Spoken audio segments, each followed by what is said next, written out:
Aleluia, glória a Deus. Pode se sentar, irmão, por favor. Quero chamar o pastor Adriano aqui. É Adriano ou Fabrício que te chamo? Hoje eu tive com o irmão, ele falou pastor Fabrício. Eu falei, Fabrício? Aí eu falei, Adriano, ele, Fabrício. Aí ficou essa, Adriano Fabrício, né? Pastor é um pastor de uma igreja aqui na cidade também, um irmão que está caminhando conosco aqui na Praia Grande. Creio que Deus vai usar a tua vida aqui. Aqui é a casa de Deus, está à vontade, está em casa. Que Deus abençoe em nome de Jesus. Deus abençoe. Graça e paz, a paz do Senhor, irmãos. Que bom estar aqui, esse rebanho nesta noite. Quero agradecer a vida do meu amigo Bispo Júnior, sua esposa, a bispa também, os demais irmãos que estão aqui nessa noite, os obreiros dessa casa. Trago comigo a minha esposa, a pastora Carol. Trago comigo também a minha sogra e meu sogro, que me acompanham nesta noite, o Sérgio e a Cristina. E trago a saudação da minha amada igreja, amém? A igreja do Senhor. Estamos vivendo nesses últimos dias uma correria por causa da marcha para Jesus.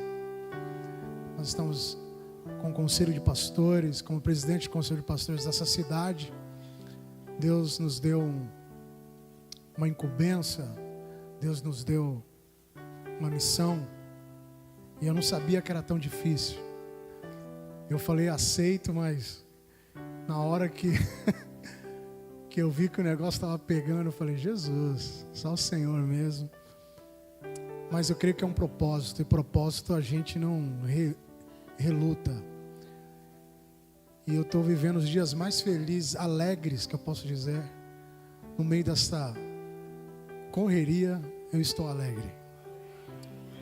É sobre isso que eu quero falar para a igreja. Quando o bispo me convidou para pregar, para trazer uma mensagem nesta noite, ele falou que nas quintas-feiras vocês costumam falar sobre personagens, né? Da Bíblia, vivendo como, né? Aprendendo como. E hoje nós vamos aprender com quem? Com Paulo. Eu escolhi uma carta que para mim é uma das mais emocionantes, que é a carta aos Filipenses. Então eu gostaria que você abrisse a palavra de Deus no livro de Filipenses. Carta aos Filipenses, a primeira carta a esse povo de Filipos, em que a gente vai aprender nesta noite, juntos aqui, com esse apóstolo chamado Paulo. Amém, irmãos? Como eu estava dizendo, estou vivendo um propósito de Deus com a missão de unir pastores, unir igrejas, para a gente marchar para Jesus no sábado. Quem vai na marcha para Jesus? E o Senhor tem me alegrado, tenho visto o Senhor abrindo portas, o Senhor fazendo conexões muito importantes para o povo de Deus. E eu estou vivenciando na minha vida ministerial, tenho 25 anos de pastorado. Eu tenho vivenciado na minha vida ministerial que eu nunca vivenciei. Eu estou vivenciando nesse ano, depois da pandemia, eu estou vivenciando momentos que eu nunca esperei que eu vivenciasse. Momentos esses que eu acharia que eu ia aposentar, que eu ia ficar num sítiozinho. Né? E o Senhor tem feito na minha vida, eu tenho servido ao Senhor com muita alegria em tudo que eu faço, tudo que está produzindo. O bispo falou comigo hoje, né? Pela manhã, falou assim, pastor, estou vendo que você está na correria, isso quer marcar para outro dia, não quero atrapalhar, marcha para Jesus é sábado. Eu falei, não, bispo, entenda que quando eu estou vivendo o propósito, eu estou descansando. Tem crente que é cansado porque não está vivendo o propósito. E toda vez que eu subo no altar para ministrar ou para falar, fazer algo, o Senhor restaura minhas forças. Então se o bispo falasse não, eu ia ficar cansado onde eu estivesse agora. Eu ia estar na correria, estar correndo atrás de não sei o que, de patrocínio, de camiseta, de atendendo, aí eu ia estar cansado. Mas enquanto nós estamos falando da comunhão, falando da cruz, falando de Jesus, o Senhor restaura. Eu não sei como foi seu dia, mas eu só sei que o Senhor vai te restaurar nesta noite, porque você está no lugar certo, na hora certa. Você pode dizer isso para a pessoa do teu lado, fala, você está no lugar certo e na hora certa. Agora diga assim, quem está no lugar certo e na hora certa é abençoado. Então, pode aplaudir a Jesus. Então você é um abençoado. Porque a gente ouve tudo aqui, cara, quando acontece alguma coisa errada, né? Estava no lugar errado, na hora errada, né? Mas você está no lugar certo. E o lugar certo é esse, está na vontade de Deus. Filipenses, capítulo 1, carta aos Filipenses, versículo 1. Paulo e Timóteo, servos de Cristo Jesus, a todos os santos em Cristo Jesus, inclusive bispos e diáconos que vivem em Filipos, graça e paz a vós outros da parte de Deus, nosso Pai e do Senhor Jesus Cristo. Dou graças ao meu Deus por tudo que recordo de vós, fazendo sempre com alegria, com súplicas por todos vós, em todas as minhas orações, pela vossa cooperação no Evangelho, desde o primeiro dia até agora. Estou plenamente certo de que aquele que começou a boa obra em vós, há de completá-la até o dia de Cristo Jesus. Feche teus olhos. Pai de amor, de misericórdia, estamos aqui na tua casa e eu quero te louvar porque tu és santo, tu és maravilhoso. Eu me esvazio agora, Senhor, de tudo aquilo, Senhor, que impede da tua unção sobre a minha vida, e eu me encho, Senhor, da tua graça. Eu preciso da tua graça, eu preciso da tua unção, Pai, porque sem a tua presença eu não vivo, sem a tua presença eu não prego, sem a tua presença eu não sou nada. De mim eu não tenho nada para dar. Aliás, tudo que há em mim, Senhor, não presta. O que presta em mim é só a tua presença. Pai, o que tem de bom em mim é Jesus. Por isso eu estou aqui, Senhor, como servo teu, para ministrar nesse rebanho. Ó Pai, para compartilhar a tua palavra. Fala conosco. Fala, Senhor, com esse homem, com essa mulher. Dá a direção para ele nesta noite.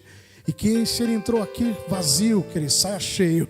Se ele já entrou cheio, teu Espírito, que ele saia transbordante. Mas que não possamos sair da mesma maneira, mas mudados e transformados pelo poder da tua palavra. Que possamos vivenciar o propósito. Que podemos, ó Senhor, compreender o processo. Ó Deus, e que nós saiamos daqui, Senhor, convictos que o Senhor é o nosso pastor e nada nos faltará. Senhor, tudo que nós queremos está em Ti, tudo que nós desejamos está em Ti, Senhor. Por isso não temos falta de nada, porque Tu estás conosco. Fala conosco, fala com a Tua igreja nessa noite, Senhor. Ó, que a Tua palavra venha saltar dessas Bíblias, Pai, jorrar nas nossas vidas, porque Tu és o motivo de nós estarmos aqui. Tu és o motivo, Senhor, de nós sairmos das nossas casas, e Tu és o motivo de nós vivermos. Por isso, Senhor, fica conosco. E a igreja de Deus diz: graças a Deus. Pode aplaudir ao Senhor.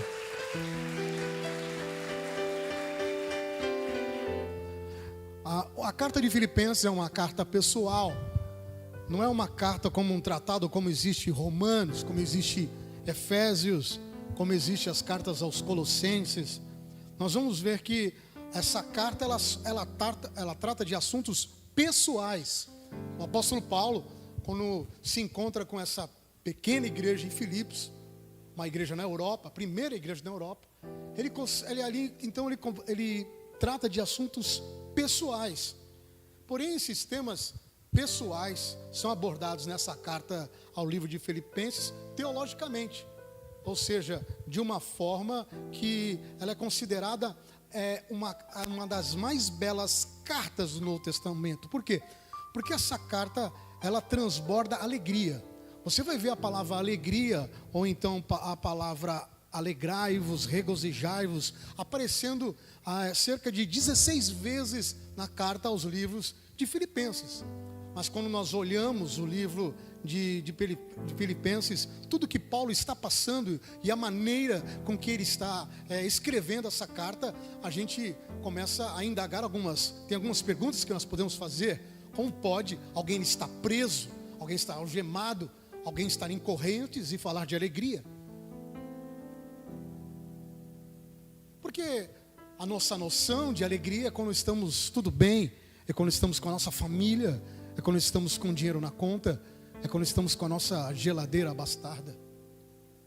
Mas não é isso que Paulo está vivendo. Paulo, como eu disse, ele se encontra preso. A prisão de Paulo, a gente vê que Paulo esteve preso 3 vezes. E ele esteve preso em Filipos, Atos capítulo 16, versículo 23, quando ele está pregando o evangelho. Ele também esteve preso em Jerusalém. Ele esteve preso em Cesareia. No livro de Atos capítulo 21 retrata essa prisão dele. E depois, por fim, ele foi preso em Roma. Em Roma teve 2 prisões. E quando se trata da carta aos Filipenses, ele está na sua primeira prisão em Roma. Tão certo que nesta primeira prisão ele poderia receber visitantes. Tanto é que ele começa a carta aos Filipenses dizendo Paulo e Timóteo. Provavelmente Timóteo estava escrevendo essa carta enquanto o apóstolo Paulo estava redigindo. E essa carta, ela começa alertando os filipenses de alguns perigos que essa igreja estava enfrentando. Para nós entendermos a igreja de Filipenses, era uma igreja pequena, não era uma igreja de pessoas com poder aquisitivo alto, mas foi uma igreja que mais abençoou a vida missionária de Paulo. Quando Paulo estava em Coríntios fazendo tendas, quem ajudou Paulo financeiramente foi a igreja de Filipos. Paulo então tinha uma gratidão imensa pelos filipenses, porque eles compartilhavam, eles dividiam o que tinham com Paulo. E eu vejo isso que é o sentido da alegria. O sentido da gente estar alegre é em compartilhar. Nesse momento que a gente se une com alguns homens de Deus, algumas lideranças da cidade, a gente senta junto à mesa para compartilhar. Porque toda vez que nós falamos do Evangelho, a gente não pode falar da cruz sem falar da mesa. E a mesa é comunhão. E nós temos alegria em compartilhar. Quando a Bíblia diz que o justo, nunca vi um justo mendigar o pão, nem a sua descendência. A palavra de Deus diz que o justo não vai mendigar. Nós usamos muito esse texto na hora até dos dízimos, das ofertas.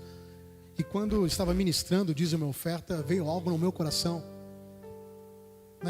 Pegue a sua oferta. Isso para muitos é uma tristeza. Por que digo que é uma tristeza? Porque tristeza para o cristão não é passar fome. Porque nós aprendemos com Paulo que Paulo passou por todas as situações, seja por fome, nudez, perigo, espada. A tristeza de você não pode ser passar fome. A nossa tristeza, a nossa maior angústia, o nosso maior desespero é não ter com quem dividir o pão. Por isso quando a Bíblia diz, eu nunca vi um justo mendigar o pão e sua descendência, fala assim, eu nunca vi alguém que é justo, alguém que serve o Senhor e não ter nada para dividir. Porque quando eu venho na casa de Deus, eu não venho para receber, eu venho para dar. A minha maior alegria é dar. A igreja é alegre quando ela dá. Uma igreja triste, vocês podem notar, uma igreja triste é aquela igreja que vem para receber. Ela vem na expectativa de.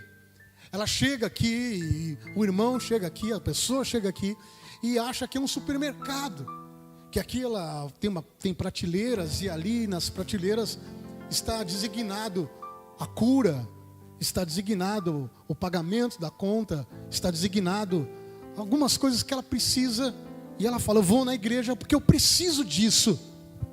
Mas a nossa mentalidade de irmãos, de evangelho e de maturidade de uma igreja alegre é aquela que vem para doar.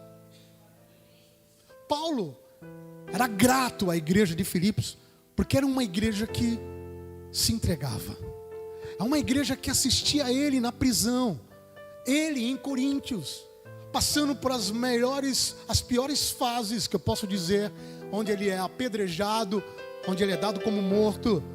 E a igreja de Filipos mandava donativos, enviava, mesmo sendo uma igreja pequena, mesmo sendo uma igreja que não tinha empresários, mas a igreja que entendia o significado da comunhão. O que nós possamos aprender com Paulo é poder viver em qualquer circunstância e estar alegre. Você está aqui hoje não para receber, mas para doar. Você está aqui para entregar algo, porque isso é igreja. Por mais que o inimigo tenha te tentado e você tenha pensado que ele arrancou algumas coisas da tua vida, primeiro, eu quero te dizer algo aqui, para que você grave bem.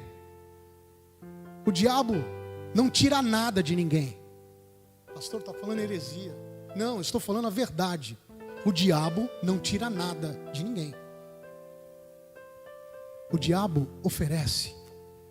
Hoje nós vemos pessoas que estão deixando de ir para a igreja porque aceitaram as ofertas do diabo.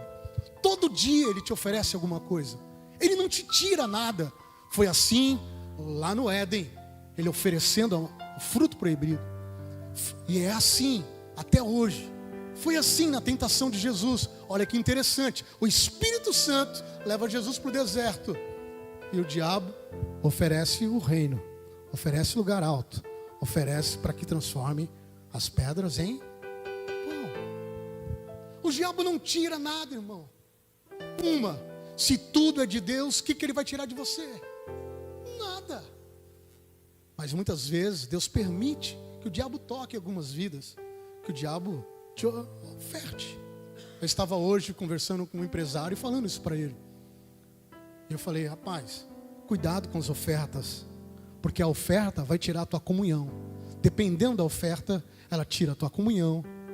Dependendo da oferta que vem, ela tira você da obra de Deus. Quantos aqui poderiam estar nessa noite, mas o diabo ofertou na vida dele? O diabo ofereceu um namoro, ofereceu um relacionamento que não é de Deus, e a pessoa aceitou. Ofereceu o emprego dos sonhos, você vai ganhar bem, e a pessoa aceitou. E ela vem, ela fica quebrada, destruída, e ela chega para o bispo e fala: ore por mim. Por quê? Porque o diabo está arrancando tudo da minha vida. Não, o diabo te ofereceu e você aceitou. A igreja de Filipos era uma igreja que ofertava, era uma igreja que se doava. E olha as circunstâncias. Mais importante que a nossa liberdade, Paulo está preso, mas o evangelho está livre. Aleluia. Paulo em nenhum momento está falando dele. Paulo em nenhum momento está falando das chicotadas. Paulo em nenhum momento está falando das dores.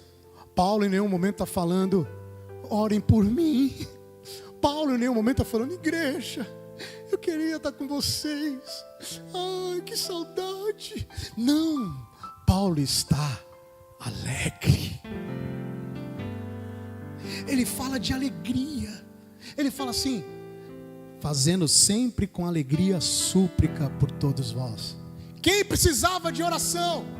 Não era o apóstolo que estava preso, que estava sofrendo por falar do evangelho. Interessante que ele está falando: eu tenho alegria em orar por vocês. Nenhum momento o apóstolo Paulo se faz de vítima. Nenhum momento ele usa essa prisão como uma forma de demonstrar que ele precisa da igreja de Filipos. Ele está dando mais importância a Jesus do que a sua prisão. E nós devemos aprender com Paulo, porque muitas vezes nos vitimizamos, achamos que o que nós passamos, a nossa dor é maior do que a do nosso irmão. Nós achamos que o nosso problema é bem maior do que a do irmão, e usamos essas desculpas para não fazer a obra de Deus. Usamos essas desculpas para não poder ir aos cultos. Usamos essas desculpas para não poder compartilhar. Então entramos numa igreja e achamos que devemos receber algo. E ai se Deus não responder. Como existem pessoas que entram ainda nas nossas igrejas e só querem receber. E às vezes saem, porque foram mal acostumadas, ou melhor, não foram ensinadas pelo verdadeiro evangelho, que melhor é dar do que receber. Não foram ensinadas que é melhor a graça de Deus, e a graça de Deus nos basta. E todo aquele que entende o processo, ele vive o propósito. Se você entrar aqui nesta igreja, eu creio que eu tenho algumas particularidades com essa igreja. Só pela forma de culto que ela tem, é bem semelhante à minha. Os louvores, a forma que o bispo falou comigo aqui, o horário. Nós temos algumas semelhanças, mas nós temos algo em comum. Nós queremos formar aqui filhos e filhas que venham olhar para o Pai e ser igual ao Pai. Filhos e filhas que não venham herdar uma herança, mas venham herdar um legado de ser servos, porque Deus te chamou para essa casa, para você servir, não para você ser servido. Deus te chamou para esse lugar, para você vivenciar o teu propósito. E se você está sofrendo, vai dando glória. Se você está com dor, dá glória. Nada pode impedir o propósito. Se alegra nesta prova, se alegra nesse processo, porque para compartilhar o pão, tem que primeiro compartilhar o trigo. Trigo não foi feito para ser comido. Trigo foi feito para ser amassado, triturado, para virar pão e para a gente servir o nosso próximo.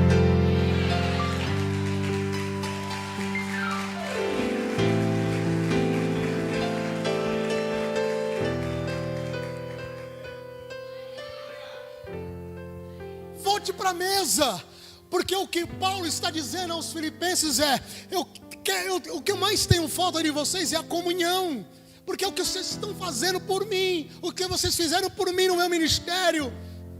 Eu tenho alegria em dizer que aquele que começou a boa obra vai terminar. Passe por essa prova alegre. Deixe de pensar que a felicidade vai chegar um dia na tua vida. Não vai. Felicidade é um estado de espírito, mas a alegria tem que ser constante na vida de um cristão, porque a alegria de um cristão não é por circunstâncias. Ela não é movida por circunstâncias. Tem algumas coisas que vão tentar tirar a tua alegria no dia a dia, mas a tua alegria está no Senhor, não está na cura. Porque se Ele não curar, Ele continua sendo Deus e você vai servir a Ele. Tudo tem o seu tempo, tudo tem o seu trabalhar.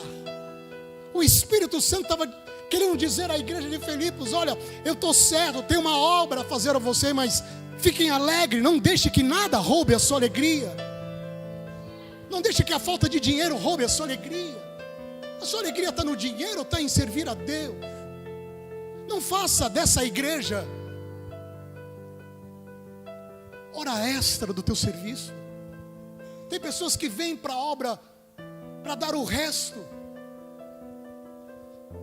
Viva de tempo integral. Pastor, eu vou deixar o meu serviço e trabalhar aqui de tempo. Não estou dizendo isso. Eu estou dizendo que existem homens de Deus que vivem de tempo integral mesmo trabalhando. Eles são homens de Deus aonde eles estão. E quando eles vêm aqui, eles vêm para descansar, não para fazer hora extra. Porque a alegria deles está em servir. O propósito dele é o altar.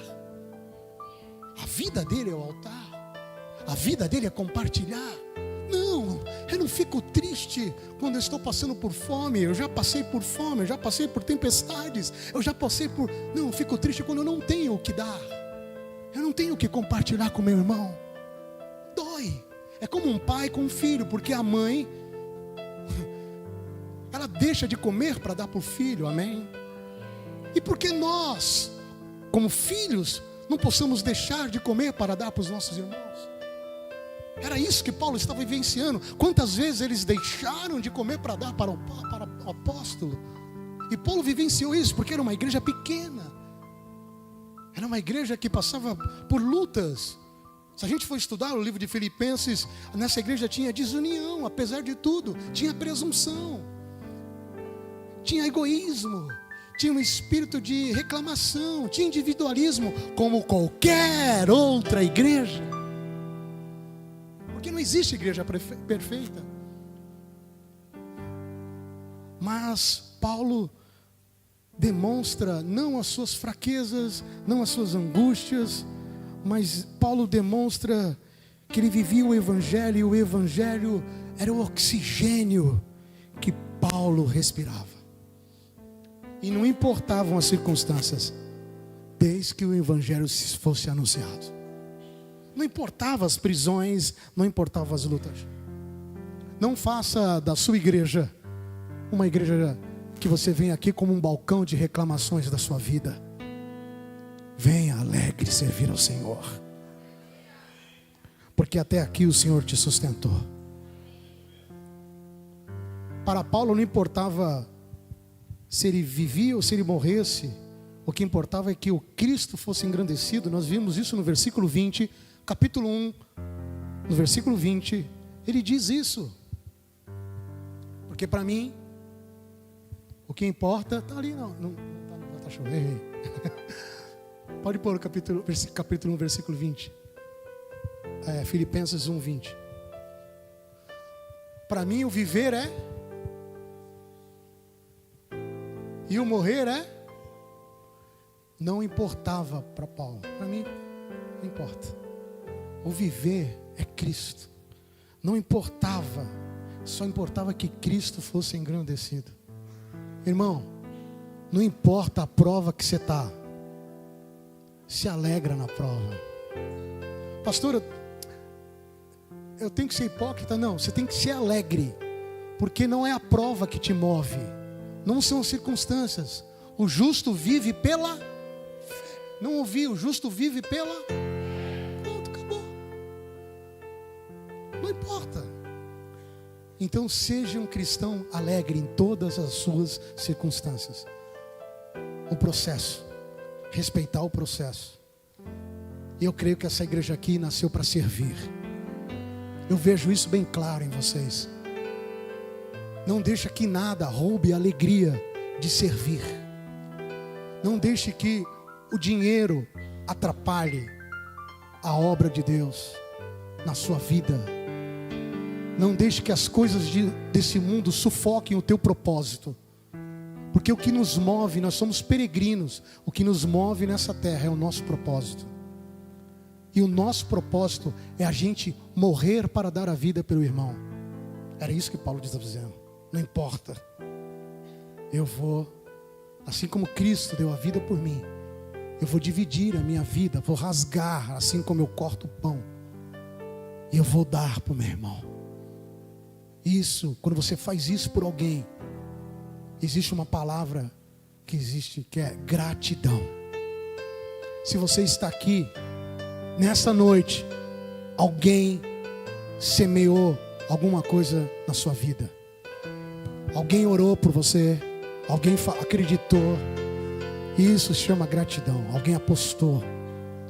A igreja de Filipenses, o maior presente de Deus que sobre essa igreja era ver essa igreja alegre, feliz por tudo o que estava acontecendo. O teu caminhar quando chegou aqui na igreja, como ovelha. Quem é a ovelha do Senhor aí? Mas você sabia que você não foi chamado para ser ovelha a vida inteira?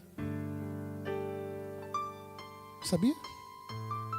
Tem gente que nasce, vem para a igreja, vira ovelha e morre ovelha.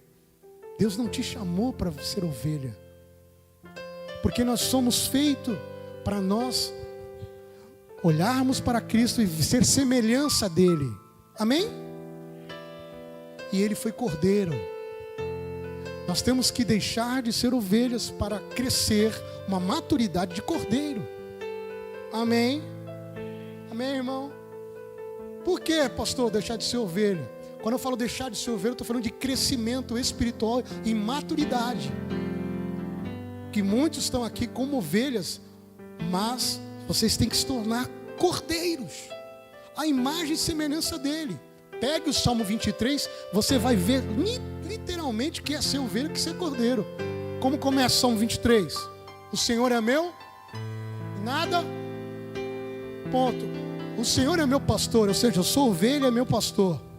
E nada tenho falta, porque tudo vem dele. Glória a Deus, eu não tenho falta de nada. Por quê? Versículo 2. Vamos lá, o Senhor é meu pastor, nada me faltará. Deitar-me faz em verdes, guia-me mansamente. Oh, querido, quem não gosta de ficar no pasto verdejante? Quem gosta aí? Beber água fresquinha. Quem não gosta? E a gente está acostumando mal alguns. Falando, ó, meu irmão, quem está com Jesus, paz, só esse pastos verdejantes. É ovelha. Aí a ovelha fica mal acostumada. Quando vem a chuva, quando vem a tempestade, aí vai berrando atrás do bispo, da bispa. Protege. Por quê? Porque a gente acostumou mal pastos verdejantes e águas. E muitas vezes não é nem água, é Coca-Cola gelada. Aí a ovelha não quer crescer, não quer ser cordeiro. Mas aí chegou a segunda fase do cristão, que ninguém quer. Ainda que eu ande, não temerei, porque tu tem que passar pelo vale. Olha para o teu irmão e fala assim: meu irmão, você não vai ser ovelha a vida inteira. Tem que passar pelo vale. E aí a gente não quer passar pelo vale.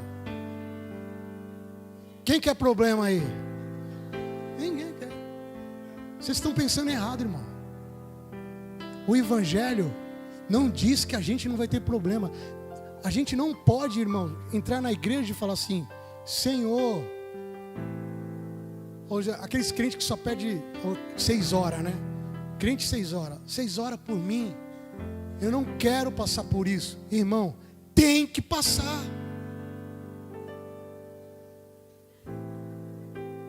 Você não sabia, não? Que tem que passar? Eu tenho que dizer para você, tá? Que você vai ter que passar. E não me leva junto não, é tu e Deus. Porque tem gente que...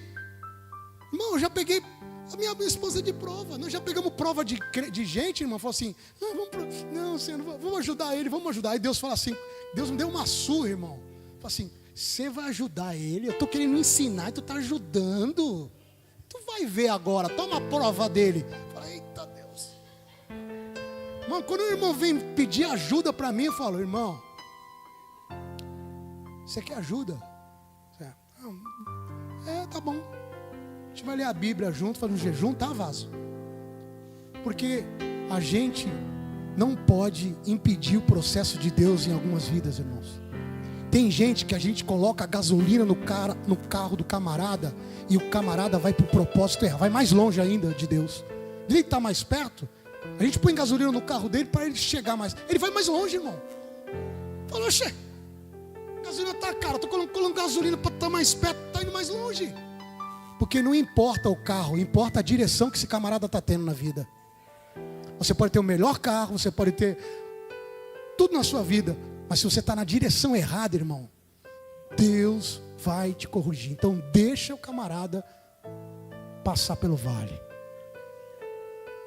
Vocês não gostam de passar pelo vale, né, irmão? Irmão, ainda que eu andasse, tu estás. O Senhor está contigo no vale, irmão. Eu vou dizer de novo: o Senhor está contigo no vale. E louva a Deus pelo vale, porque a gente só cresce no vale. A gente só cresce na dor, a gente só cresce apanhando, a gente só cresce perdendo. A gente só cresce na decepção, irmão. A gente só cresce na traição. Deus não vai te moldar num churrasco. Deus não vai te moldar na alegria. Não, é no vale. Não rejeite o vale. Atravesse. Peça coragem, peça força. Não peça para Deus te livrar do vale. Se vista da armadura de Deus e vai, irmão. Passa. Por quê? Depois do vale tem o quê? Salmo 23. Depois do vale tem a mesa.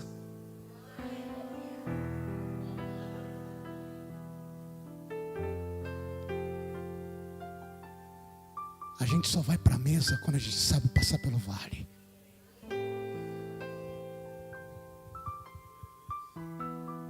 Porque na mesa, tem o que na mesa? Diga, pão. Tem vinho, tem o que? Vinho. E outro terceiro elemento que poucos falam, tem azeite. Repita comigo que tem na mesa: pão, vinho. Mas sabe o que está acontecendo? Tem ovelha que quer ser ovelha, quer pular o vale e quer sentar na mesa e comer.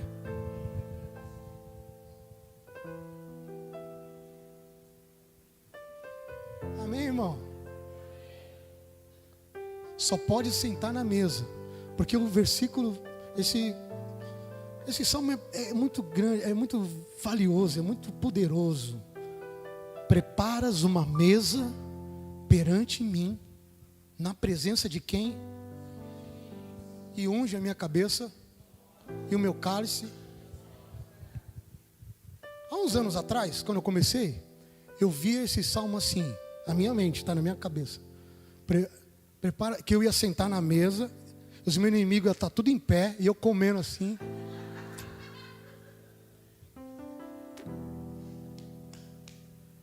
Aí eu amadureci um pouquinho, passou mais um tempo de evangelho. Aí eu comecei a ver de outra maneira. Eu sentado na mesa, e os meus inimigos sentados comigo na mesa, a gente comendo. E eu falo, passa a Coca-Cola aí. Quem te viu na prova, sabor de mel, sabe? Hoje, irmão, pensa diferente. Olha como a palavra de Deus é. Sabe o que esse salmo está dizendo? Que antes eu era ovelha. Eu tenho que passar maturidade para chegar na mesa. É no vale que a gente transforma o trigo em pão. Porque para transformar trigo em pão, ele tem que ser triturado. É no vale que eu entendo os símbolos da mesa, que é o pão, que é o vinho. Para chegar a ser vinho tem que ser uva. A uva para virar vinha tem que ser...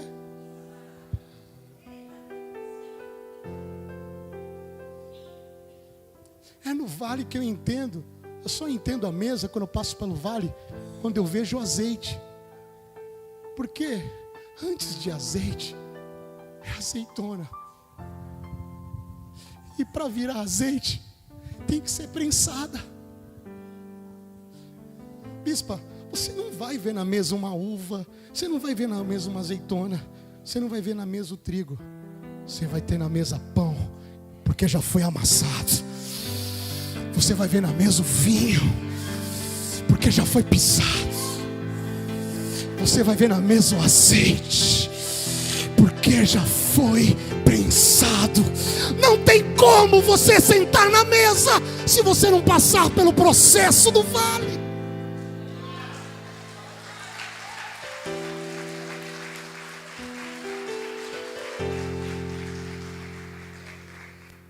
Preparas uma mesa perante mim, na presença dos meus inimigos, e unge a minha cabeça com óleo, e o meu cálice transborda. Ei, veja bem, se era ovelha, agora é cordeiro. E eu levando agora o Salmo 23, porque toda toda a Bíblia vai apresentar Cristo. Eu vejo Cristo agora como cordeiro na mesa, sendo sacrificado. Peraí, mas eu não é na presença dos meus inimigos, pastor Adriano? Sim, é o Jesus que te fez ovelha, que te fez passar pelo vale. E quando chega na mesa, você é a comida, você é o sacrifício, porque você morreu e agora a tua vida está alimentando aquele que um dia falou mal de você, não acreditou em você, não entendeu o processo.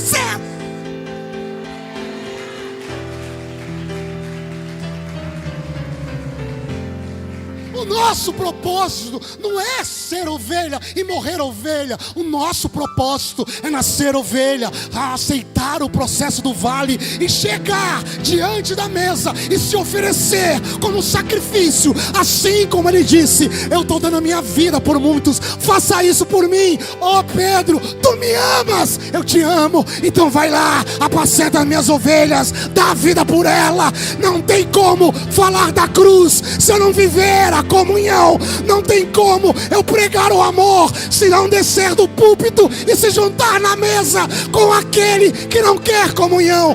Deus te chamou aqui nessa igreja para você compartilhar. Não é para você receber, é para você dar, é para você dar, é para você dar. Eu quero vir a igreja que dá, a igreja que compartilha, a igreja que reparte, a igreja que dá a sua vida pela comunhão, pelo propósito. Paulo está sofrendo, está preso. Ele não se vitimiza. Para mim, o viver é lucro. Viver é ganho, morrer é lucro.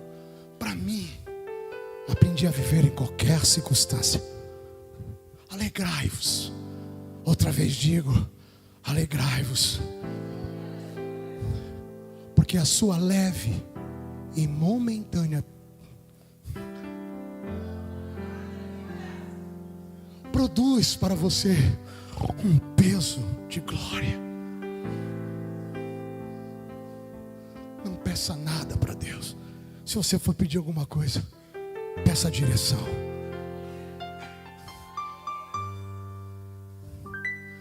Quando você entrar aqui nessa igreja, tem muitas coisas que Deus não vai te responder, porque Ele não é obrigado a responder. Se eu não me engano, o livro de Eclesiastes, capítulo 11, versículo 17, diz que o dinheiro é a resposta para tudo. Você quer resposta para tudo? É só ter dinheiro. Eclesiastes 11. Deus não é a resposta para tudo. Existem perguntas que eu fiz e até hoje Deus não respondeu.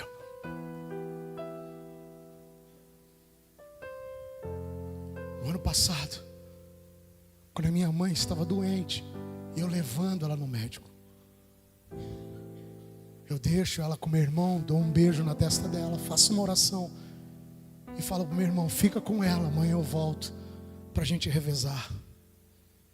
Quando eu estou chegando em casa, eu recebo a notícia, o meu irmão falando: Deus levou a nossa mãe.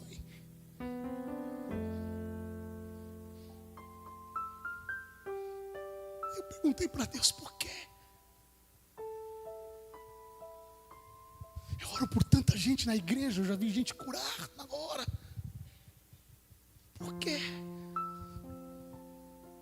Você não entende que eu preciso da minha mãe? Por quê? Deus se cala e não me responde. Tem coisas que Deus não vai te responder. Mas se você mudar a tua oração e chegar aqui e falar: Deus, me dá a direção, Ele vai te dar. Vai aqui. Porque Ele não é a resposta para tudo, Ele não vai te dar. Mas Ele é o caminho, a verdade e a vida.